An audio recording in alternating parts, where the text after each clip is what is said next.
Hello everyone, this is our lecture this week for week 10. We'll be following Finnegan, who's going to talk to us about some tombs today, and then John McRae for the rest of the trip with Paul as he moves on to Macedonia. So that's our topic for today. We'll get started right away with the tombs and go through those.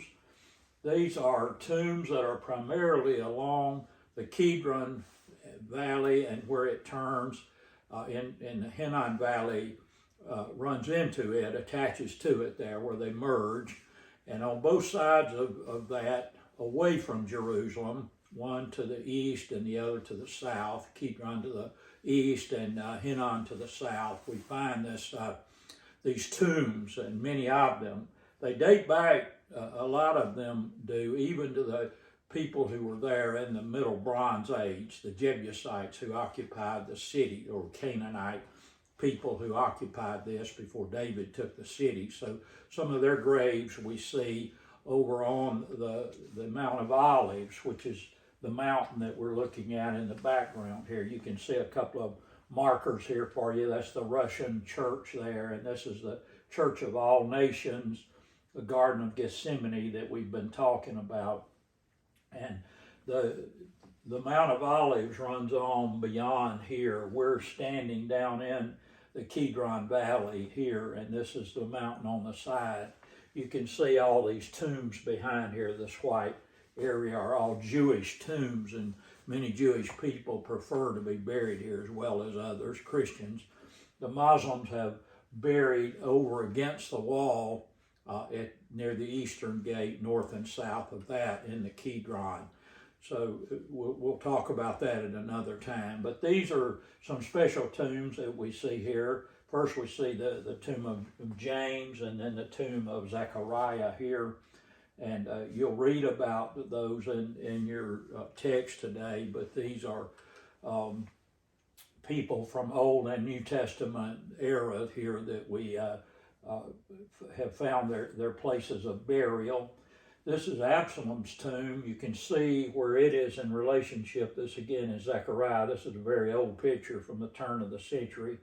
This is Zechariah's tomb. You can see the tomb of James here, and now Absalom's tomb. Notice all of these tombs. They're almost like sarcophagus boxes. They make them out of concrete nowadays, and they're like a box, like we use what's called a vault in many cases, where we put the coffin inside the vault and then put a lid on it and even make them watertight. This is the idea here, is that they'll last as long as possible, but you see the many graves that are around here. This is the tomb of Absalom, the son of David, who Joab killed. Here behind Absalom's tomb, here it is, and then in behind it is the tomb of Jehoshaphat, which is one of the kings of Israel, or the alleged tomb of Jehoshaphat. This may be the center of all of this, though, because this is the place. His name actually meant the judgment. Shaphat is the word for judgment, and Yeho, or Yeh here, Yah, is the idea of Yahweh judges, and this is the place that all sinners are allegedly to be judged. So this is a very interesting spot here, but Jehoshaphat, you can read, Finnegan does a real good job speaking about that, so you can see it if you care to. This is tombs of the Sanhedrin. The Sanhedrin was, as we know, is the 70, if you will, that ruled and were in power. They were made up of the Sadducees and the Pharisees and others that were a part of those organizations, and as we say, sects, but they were very organized and ran the business of the temple and did other things. And these were the ultimate authority for the Jewish people.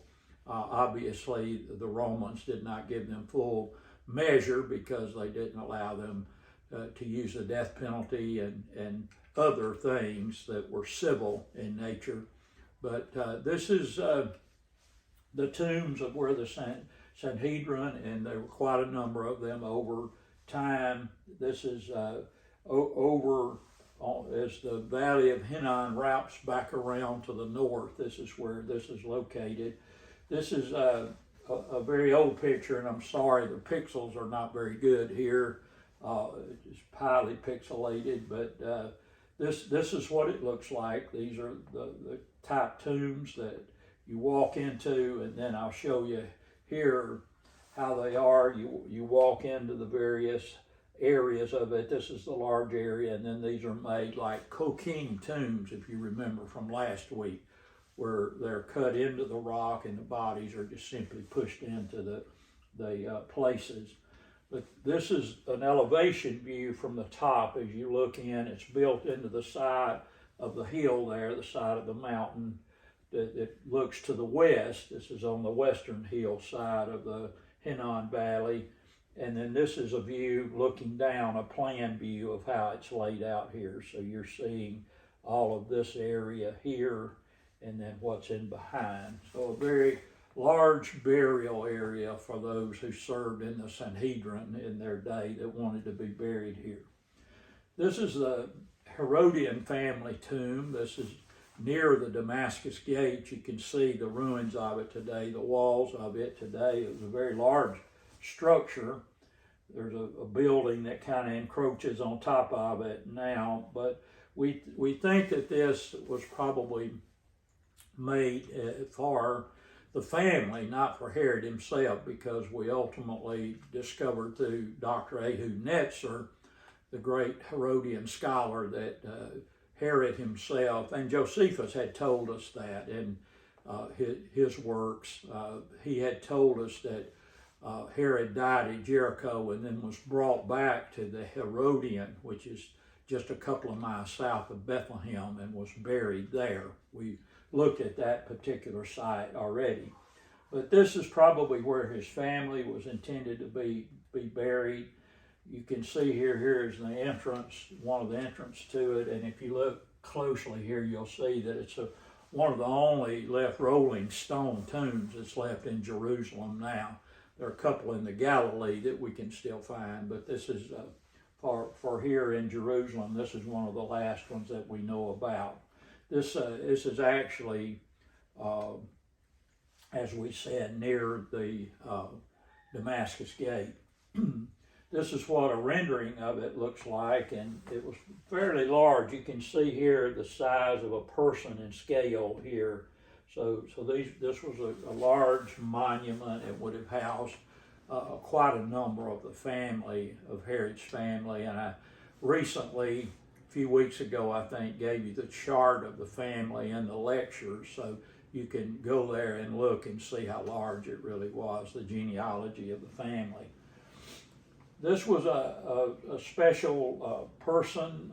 This was Helena of Abiadin, and this is Abiadin was a place that it's actually just south of Armenia. To the north of it is Lake Van and Armenia, and to the east of it is what we would call Iran today. It was the Parthian Empire when she was alive, and about 50, 60 AD is when she died. Somewhere in there, they give the range, I think, of 50 to 56 AD, something like that. But she had converted to Judaism and had come and lived in Jerusalem before she died. We think she came maybe about 30 AD, so about the time of Christ, but she converted to Judaism. We think her husband was a very wealthy person, and was the king of Abiadin. So this is what she did, was create her tomb here. She loved the place very much, apparently. You can see how it was really designed here, and with the stairs, and then the very nice architecture that was put around this. This is what it looked like inside. It was huge, and supposedly she intended to have her entire family buried here with her, as many people of royalty did. So they built it on a very large scale. The scale is in feet, so you can tell this is very large here, maybe 90 feet across and 120 feet deep or something like that. So it's a very large area. Now, so that's the tombs that Finnegan worked on this week, and he will carry us on some more of a journey into tombs. They're very important, as you can tell, to the life of the people in this period, in the New Testament period particularly. So we're going to do a good job of going through them, and then on to catacombs and other issues to do with burial. Now we pick up with the Apostle Paul, though, and with John McRae and the second journey of Paul, his second missionary journey, and we'll go with him along the way here. This is the second missionary journey as it's given. This is actually out of the Broadman Bible Atlas that Dr. Tommy Briscoe put together. And you can see the journey begins in Jerusalem on the second journey to Damascus, Antioch, and then around Tarsus. This of course is the visit where Paul says that he wants to turn and go up into Galatia. He wants to make that turn north and go through the Galatian gates and up onto the high Anatolian plateau here into Galatia. But it's the Bible says in Acts that he was forbid by the Holy Spirit to do that. So he makes his way up through Antioch of Pisidia, which we had seen. He had come to Lystra and Iconium, and then on around to Troas, which is Troy. We find out later, but it was called Troas in that period, and then launches off from here into what becomes the first Christian endeavor into Europe. And so we're going to follow him today as he makes that jump out of Western Asia Minor that we looked at in our lecture this past week in class, and now we'll make that jump over across the Aegean. Paul talks about in Acts 16:8 as they are there, they passed through Mysia and they came to Troas, it said. If you look back on our map here is Mysia here. And so he makes his way to Troas, right out on the coast here.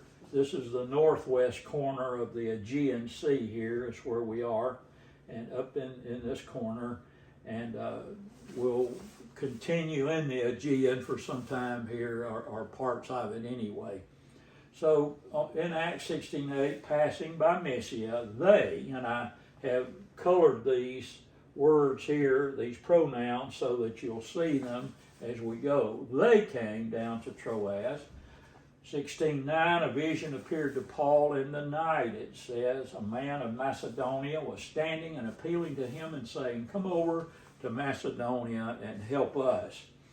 16:10, when he had seen the vision, immediately we, and you see the pronouns change from they to we. We sought to go into Macedonia, concluding that God had called us to preach the gospel to them.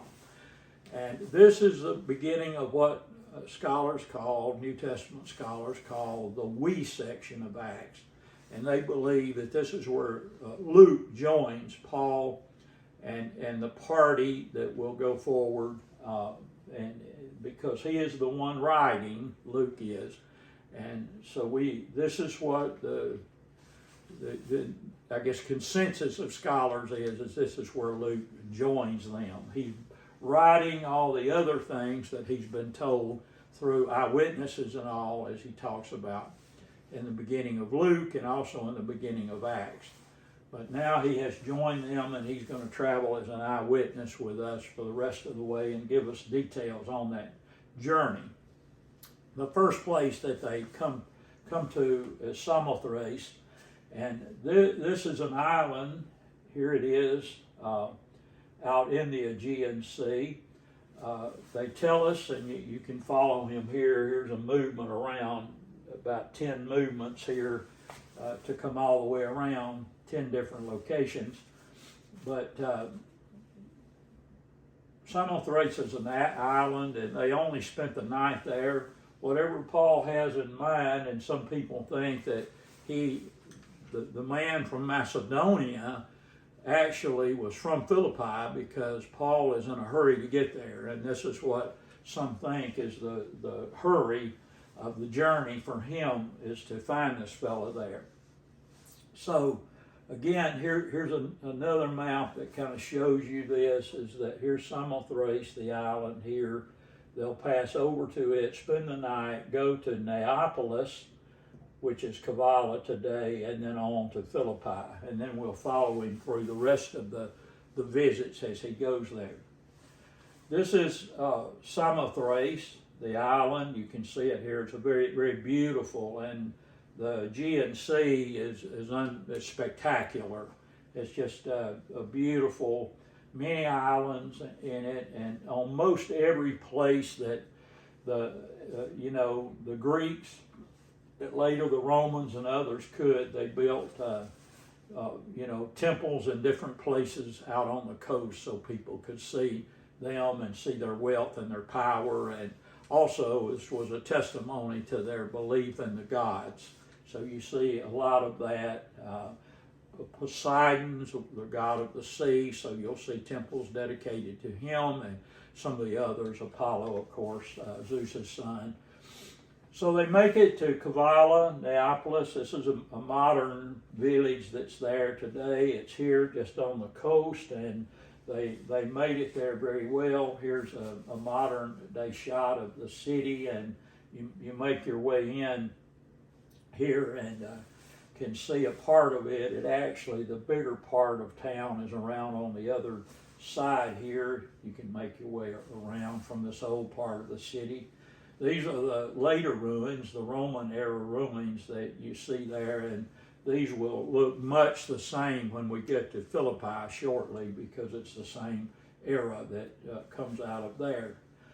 There is a road that extends all the way. This is Istanbul, which was Constantinople in the period of the Byzantine Empire. But this road, it's called Via Egnatia, is the way the Greeks pronounce it. We call it the Ignatian way. Usually we emphasize the vowels a little bit different, but Ignatia, and it goes all the way from here, all the way down to Vlora, which is, it takes you across to Brindisi, which is on the heel of the boot of Italy, and then on up this way, ultimately connecting here to the Appian Way that will lead you right in to Rome. So this road was of great importance in that day. You can see this is a kind of a modern map. This is Albania and Macedonia today, in Greece here, but this was all Macedonia in the north. This was the place where Philip of Macedon, Philip II of Macedon, the father of Alexander the Great, came from, and obviously Alexander the Great is here. This city, we'll talk about Thessalonica in a little while, is named after Thessaloniki, who was, that's a mixture of the goddess Nike, that goddess that we talk about, the lightning bolt on the tennis shoe, and then Thessalonia, Thessaly, is this part of Greece that's in the center here. So this was the half-sister. Her father was Philip, as was Alexander's. They had different mothers, though, so she's the half-sister of Alexander the Great. But this is that road that runs through here that makes the place a great place, a great travel. Everyone coming from east to west or west to east in this part would travel this road. It appears in Philippi. Some people wonder about that because it seems on this map to be a little bit off of it. But in the time of Paul, they did pass through Philippi, and you can see evidence of it here on the Roman road. This is the roadbed itself that ran through here. Philippi, well, we know about the story of Paul from Acts 16, and then it picks up in verse 11 through verse 40, and it's quite a story there. There's a lot that goes on, and Paul gets himself in trouble there almost instantly. But one of the things that I always like to point out about it, here it is on the map, the bigger map. This is what the ancient city would look like. Paul has just come on to the continent of Europe, and we're just beginning. The gospel is just arriving with him. As far as we know, nobody has come here before. It's 49, maybe 50 at the latest, but we think this is probably the late part, maybe October or so of 49. And Paul is coming, and along with him, he's bringing the gospel that we've seen free people already in the New Testament. Jesus has driven demons out and all of that. And so, as you might imagine, coming into this polytheistic area, we're going to see all of that go on. And immediately, Paul runs into a slave girl who is it's controlled, and she's being used as a fortune teller. But the slave girl really is called Pythia in the biblical text, in the New Testament text. And the Python, Pythia, was this god that was a snake, and the mythology is all about Delphi, where that was known as the center or the navel of the earth was there, and this is where Apollo, is the prominent god that's there. And Apollo takes in, and he actually kills the snake, but then by doing that, he obtains the spirit of the python. And this idea is just basically demonic, is what it is. And so the Pythia is what this girl is called. She's able to prognosticate, if you will, or see things, read the future, or whatever. And Paul runs afoul of her because she begins to do something that's very unique. She seems, when you read even in the English text, it says, these men, talking about Paul and Silas, these men represent the Most High God. And she goes on and on about that and commends them. Well, finally, Paul gets sick of it. Day after day, she does this as they go by her. And Paul finally just casts the demon out of her. And of course, it ruins the business for the people, and he finds himself locked up in jail. But the important thing to see here is that this begins the war. I mentioned it already a couple of times, but the Most High God to the Greeks is Zeus, and the Son of God to them is Apollo. So when she's complimenting, Paul and Silas for their good work here, she's really trying to identify them with Zeus and this false god, the god that is represented out of the demon hordes and Satan himself. So it's an amazing thought about this, that this is what happens when Paul arrives. The first thing he has to do is do spiritual warfare, But we'll see this as Paul moves along many, many times. He'll be in trouble with the silversmiths at Ephesus and other places. In Thessalonica, he'll run afoul there of some Jews too. So, but this is Philippi. This is a reproduction of what the ancient city looked like, and I'm gonna show you a couple. I'm gonna go back and forth a couple of times here. This is what is there today. You can see the ruins of the city, and there's the theater right on the spine of this mountain that's here. And I'm going to go back again, and you can see the theater right on the spine of the mountain in the village here, and this beautiful plain that's out in front here. It's just like this today. It's a very beautiful spot. I enjoy going here very much. I'll be here in early May. I'll be leading a group here and see this again, and I like it very much. But this is the city. We'll be talking about this. This is the forum, the fora of the city. It would have been the center of the Greek city that was here and arranged by Philip II of Macedon when he established the city. Later on, this becomes a basilica here that's added. There's one here and there's one in this corner too, of churches from the Byzantine era. But Paul obviously established a church here because he writes to them 2 letters in the New Testament, 1st and 2nd. He writes Philippians, but he writes to them in Thessalonica too in the same period. But we know that he was here. He writes to these people before he goes to Thessalonica. He's here and he comes to love these people. I think this is one of the fondest relationships of a people group that we see with Paul is here at Philippi.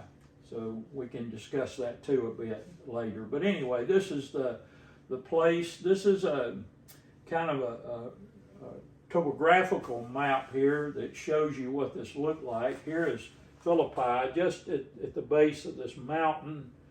It's Lacani now. It was Croneus before, but this is the new name of it. But there was a swamp here.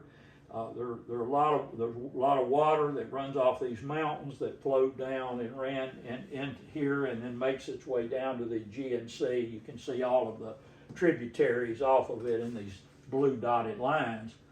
This is also a famous place. It was famous from the time of the Caesars. You'll remember Julius Caesar was assassinated by two men, Brutus, and also Cassius. Well, the heirs of Julius Caesar were Octavian and Mark Antony. And so they come and finally hem up Brutus and Cassius here, and will finally destroy them here at Philippi. This is about 42 BC. Caesar was killed in 44, so this is about 43, 42 BC.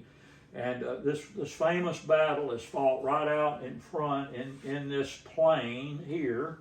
Is where they are between these mountains, and you can even go back here and see it's just out in front of us here, in front of the mountains, that the battle was fought. So very famous place here in many times. This is the city. Here is the Via Egnatia that runs through here. We have Hellenistic ruins that are here. In the 2nd century, this all develops into a major Roman forum. The Agora is here, as we said, and you can see the basilica. If you can see this video very well, you can see even the apse of the church is still very visible here, as is this one. This is the oldest of the two. So this is the city. Here's the theaters, set about 2,500, 3,000 folks, pretty large for this city. But anyhow, very nice. You can see the outline of the city walls that ran by theater just inside the old city walls. Here's the theater here, and it is made on that pattern like the Greek theaters were, is that in fact we go to 2 or 3 of these theaters around where you can stand. There's a certain spot that you can get on, and everybody in the theater can hear you equally well with no amplification. You don't need anything, and you can speak in the normal tone just like I'm speaking now, and everybody hear you. So this is the theater and the stuff that was associated with it. This would have been the Xenophons and all that goes with it. Here's a view, a little different view looking from the other side. Here's the theater now on our left here, and you're looking back across the city. Here's the really large basilica here, and then the second one over here. And in between here, a lot of different things. We'll be looking here in a minute. We'll see the prison where Paul was held. Here again is the Basilica, another kind of view of it. This is Paul and Silas's jail cell in Philippi. They've identified this, and there are quite a few people that have worked on this are pretty sure this is exactly what it was. It was built, and the evidence is first century for it. So it was built on the pattern of jails like they were. This is kind of just some of it had collapsed. They propped it up, but they let you look into where the walls that if Paul and Silas were here, that's exactly what they would have been looking at. This is and I'm going to take you right back here just a little bit. When you leave the city and get back on the main road here, you go down about a quarter of a mile, half a mile, and you come to this place where the streams run here. You can see very beautiful, and this is the site, the traditional site. When I say traditional, I'm saying that in the term of the church tradition. This is the site where Paul encountered Lydia. She was saved, and she, then is baptized here. There's a really nice place. You can see here, it's a cruciform shape that they baptize people today here. Many people who come here will, like they do when they go to Israel, even though they've been baptized before, maybe they want the experience of being baptized where Lydia was baptized. But she is a lady. She had come here and perhaps was doing business in Philippi. She was from Thyatira. You remember we looked at it last week. That's one of the 7 churches over in the western part of Turkey, and she had made her way here probably doing business right along via Egnatia here. And so this is a very beautiful, beautiful spot. I love to go here very much. It's always a great pleasure. This is one view is looking down the river in one direction this way, and one is looking the other. I think this is downriver and this is upriver.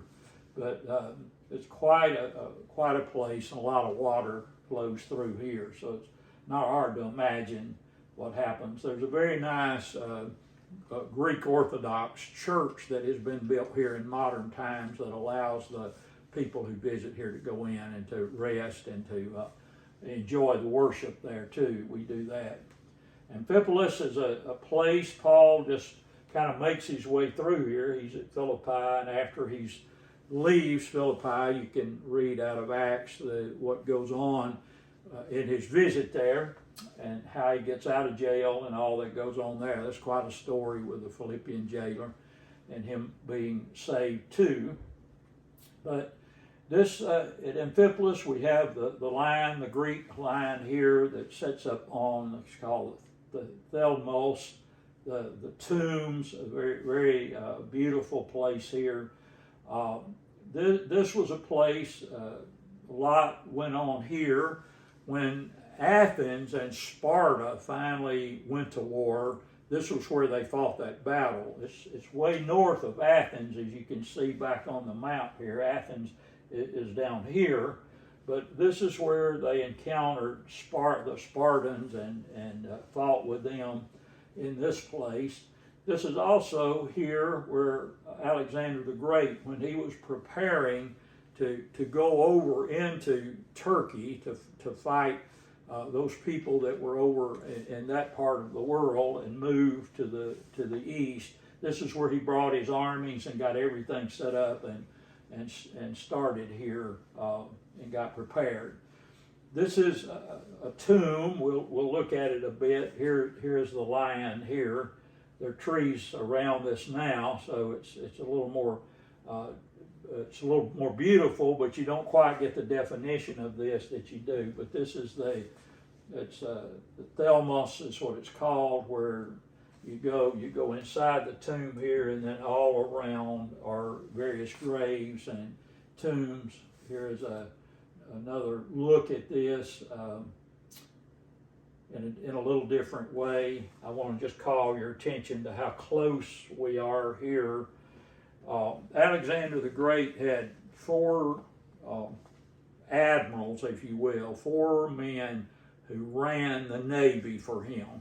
And he could have had anybody, but those four men came from this place, and so they obviously were great sailors, and they're right on the water. Although they're off the shore, they're right near the water. So this is it. This is a model of what the city would have looked like in Paul's day as he went through, and that is that. Here is the.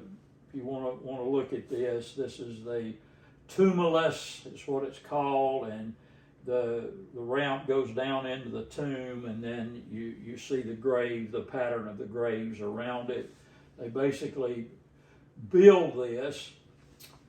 They will come in and they'll remove the hilltop, if you will, take it off.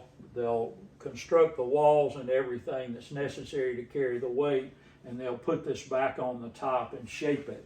Looks like a dome when they're done with it. And but below here, in here, are all of the various graves and things of that nature. There's some are very, very big. We go to Verga, where they think that probably Philip for sure is buried there, and much of the family. No one's actually come up yet with Alexander the Great's tomb. So here's a coin. It's purported to be found there. That's the reason that I'm showing it here. But this is of Alexander the Great.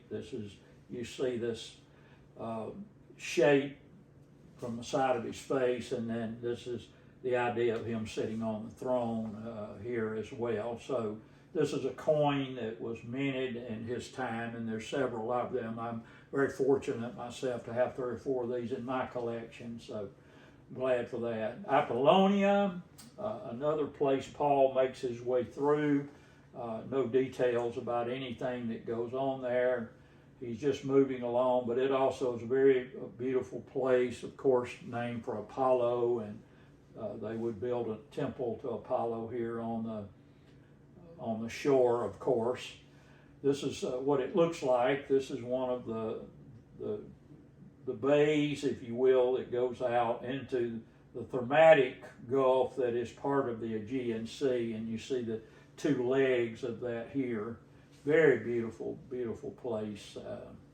Here's a little theater that was crafted right on the shore. So just it couldn't get any better than that, I imagine. Paul makes his way to Thessalonica, and it's very near. You can see here where Philippi is here. He's come from that direction, right on the Via Egnatia, and he arrives here. You can see this is the Via Egnatia that comes in here and runs on through the city. It's a major thoroughfare now. This is the modern map. It's a satellite view of it, and this is a city of 1 million people. It's the 2nd largest city in all of Greece today, and there are many reasons for that. It's quite a lot of industry that goes on here, but a lot of fishing, a lot of shipping and all that goes all over the world that goes out of here. So it's quite a place. Got a large modern airport. We fly in and out of there quite often, so it's really nice.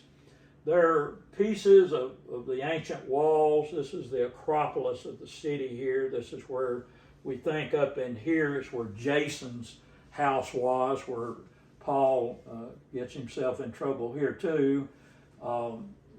Galerius, later in history, is here. He's one of the commanders of the Roman, an emperor in Rome, one of a couple of them actually, at the end of the persecutions in the 300s that are active in that period of time. he did some work here. There's an arch to him. Here we have the Hellenistic Agora and then the Roman Forum all are here.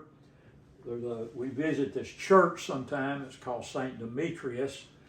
Demetrius was a very famous, became a saint. He helped defend the city and gave his life for the city, and so they gave him sainthood. There's a lot of stuff here. Here's the Palace of Galerius where he lived there. You can go and you can tour that. That's something that folks do. And there are several museums here. They have an archaeological museum and one of the Byzantine culture only. They separate them out. And so this is a very good one. The White Tower is a very large place. It's I'll show it to you in a minute. This is a kind of what the city looked like. This is their hippodrome here, and you can see this is in ancient times, sort of what the city might have looked like. This is the colonnaded Ignatia that runs right through here. So, and here it is again. Here it is running through. The road is here. So this is that. A shot of that way looking through the city, the colonnade. Here's the Forum, and this is that Arch of Galerius here that you can actually, the road goes just to the side of it here, but in ancient times it went through it, of course. There's a little theater here, and this was the Forum.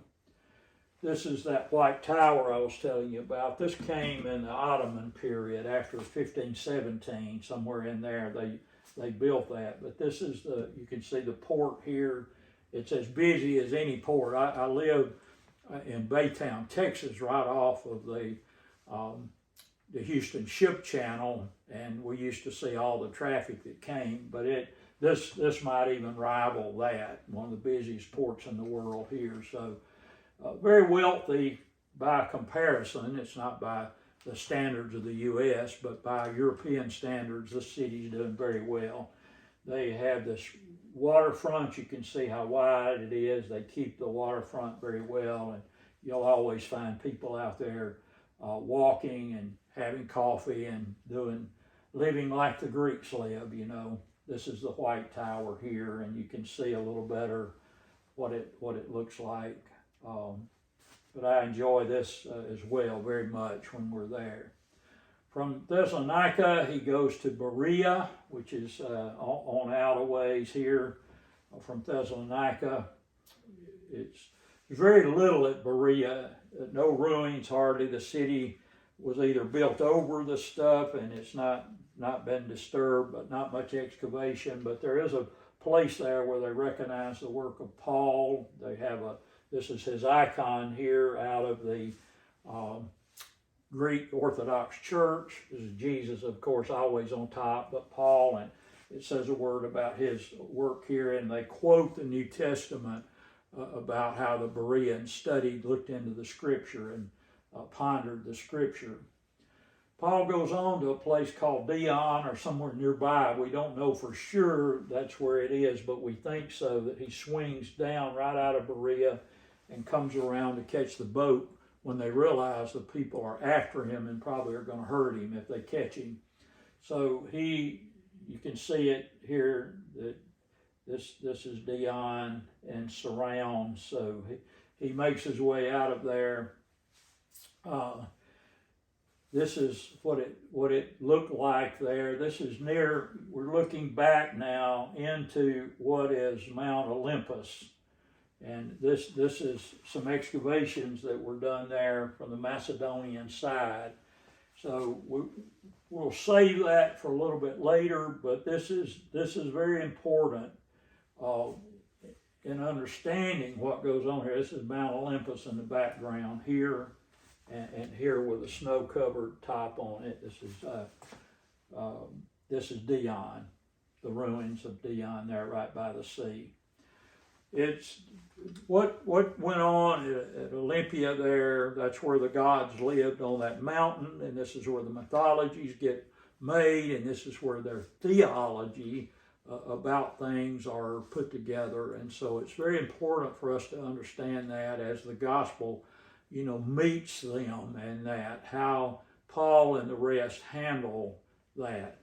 But I can tell you for sure the way that it happens is there's nothing that can deny a changed life. And that's what began to happen to these people when they accepted Christ, and their lives were changed. They were born again and had new life in them, and the hope of glory, they began to shine with that truth. And the whole continent of Europe began to know, just like Asia.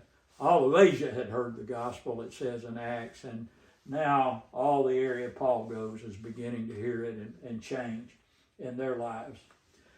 Paul makes his way, he leaves. This is a Roman Empire, just a few years, 50 years or so, 60 after Paul.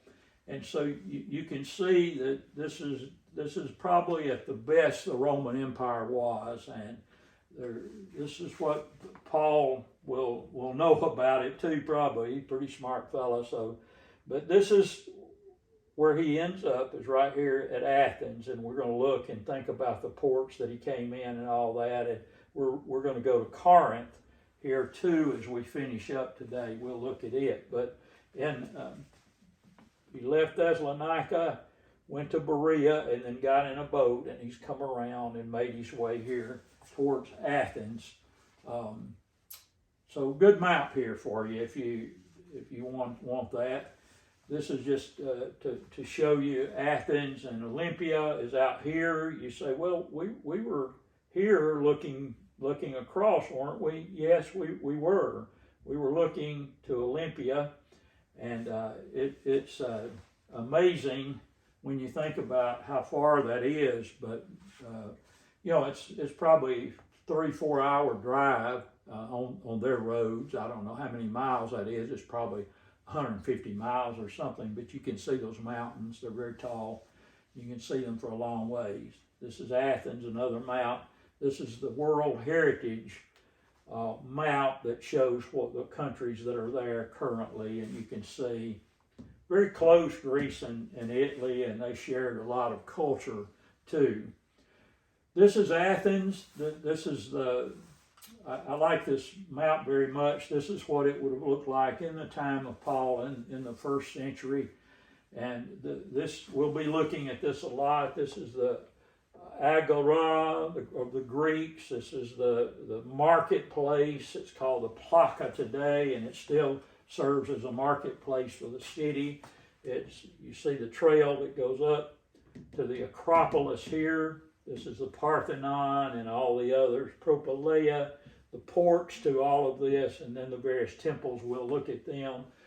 Back here, we have the Areopagus, where Paul preached his sermon right on top of this hill here, and then we have other structures that are very familiar to anyone who's looked at Greek history. Here's an aerial view here of all of this, and this is the Acropolis there, Areopagus, and this is Agora here where we were earlier. We'll take a closer look at some of that as we go here in a few minutes, but all of this is very easy to see today.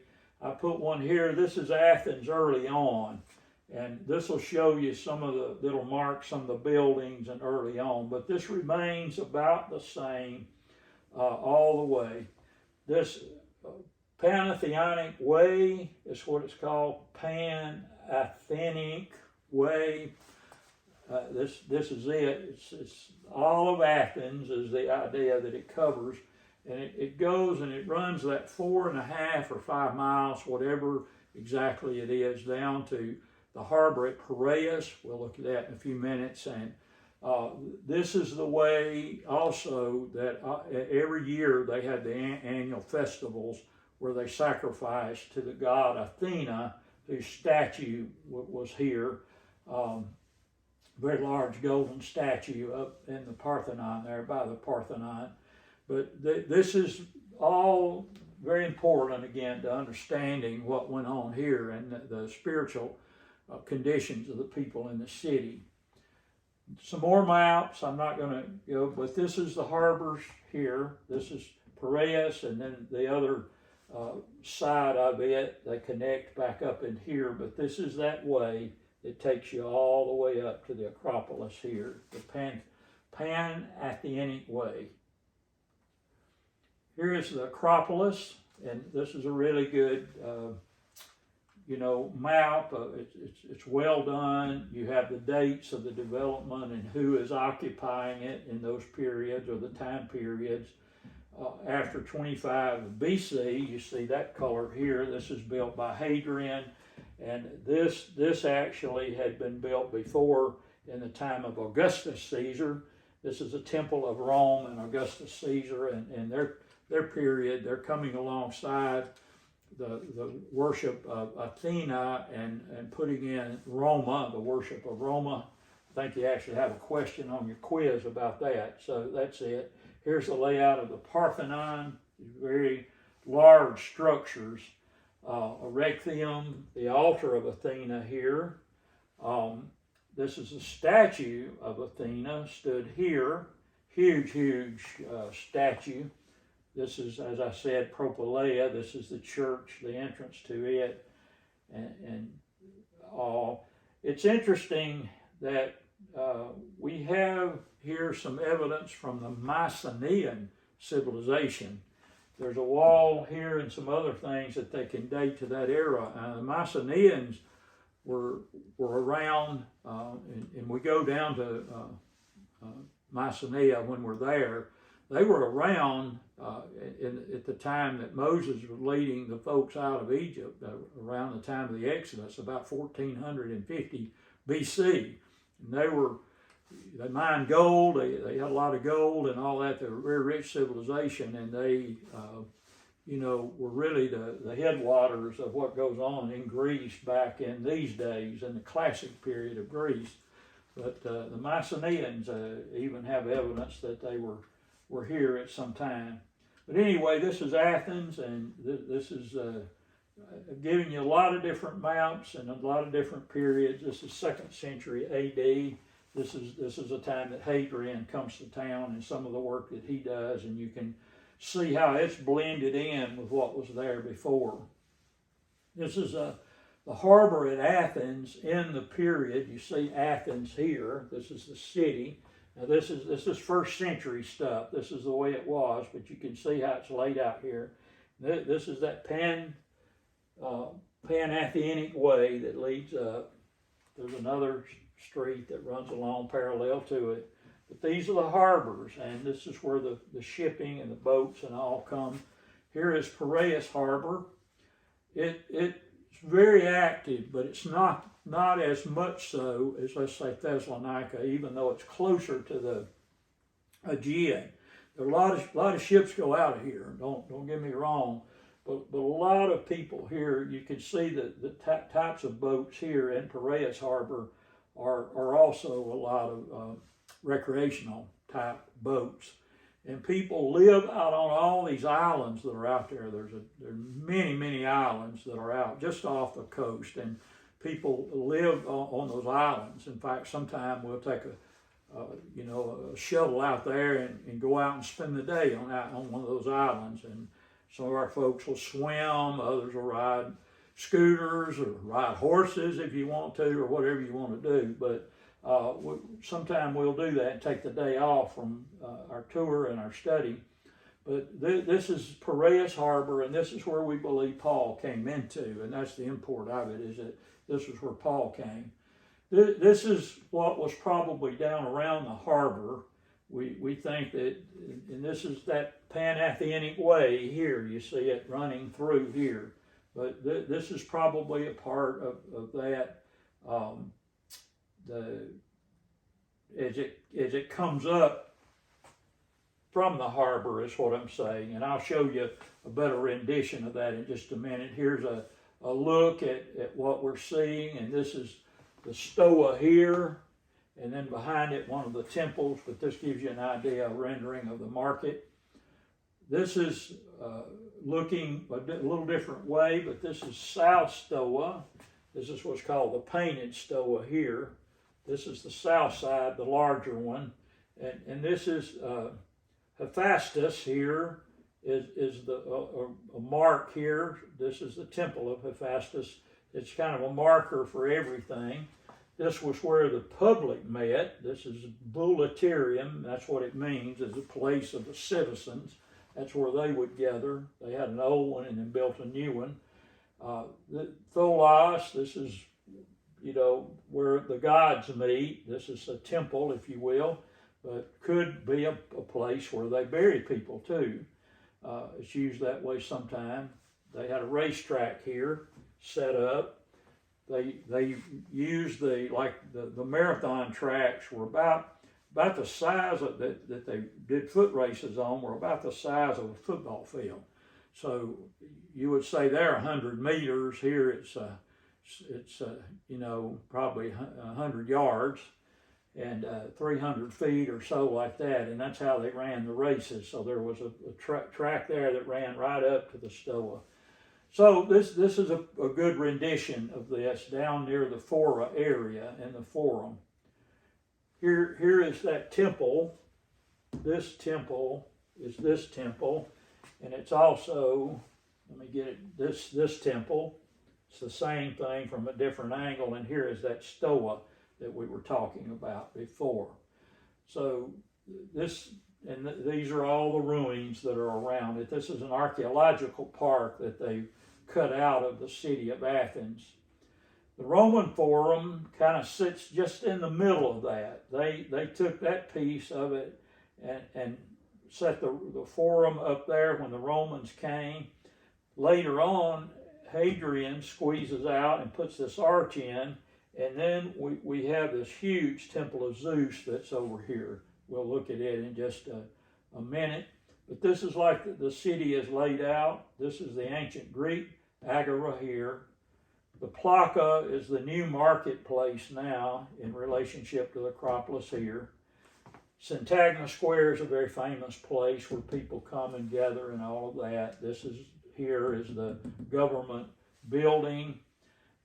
So this is the city. This is that temple to Zeus out here, and if you look closely, this is Hadrian's Arch right here inside. Very nice park there, good place to walk. This is the Roman Forum. You can almost look at the architecture and tell that it is Roman in nature here. Some of it's not quite as old as the Roman era, but a lot of it is. Same here. It's the same, just looking back in a different way. Very nice architecture here. This is they call the Olympion of Hadrian. This is the building that we were looking at of Zeus and the arch here. Here's a corner of it. Beautiful architraves, Corinthian columns and all. Very tall, very large. I don't know what these are, probably 100 feet tall, maybe, I think. It's pretty tall. This is the Areopagus here. You're looking at the Parthenon and the Acropolis behind here, but this is that piece of rock that's the Areopagus.